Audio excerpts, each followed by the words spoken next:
This was 119 hours of terror for this young woman after her car ran out of gas in the desert with no GPS and no cell service. Authorities say she survived because she did everything right. A college student stranded in the Grand Canyon for 5 days, trapped in a desperate fight for survival. I was panicking and crying and sobbing, and I was a mess. Amber Van Heck was sightseeing when she says her Google Maps app sent her down a road that didn't exist. Her car ran out of gas in the middle of the canyon's rough terrain. Unable to get cell service, she made a series of videos saying goodbye to her family just in case she didn't return. Determined not to give up, she began to make help signs out of rocks. As one day turned to the next, she finally glimpsed a sign of life and gave chase, to no avail. Just tried to chase down a truck, but they didn't see me in their rear view.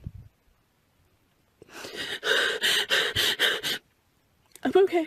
Finally, on the 4th day, she decided to hike 11 miles to try to find a cell signal, leaving a note in her car explaining that she was walking east. I felt very disconnected from just everything and everyone, and I was like, is there even a search out? At some point that question crossed my mind. Apparently there was a miscommunication somewhere and no one was looking for me at all.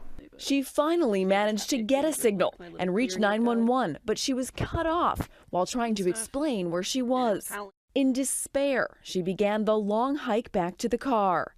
The call worked. After 119 excruciating hours, a helicopter rescue crew was able to find her, spotting her car and that help sign.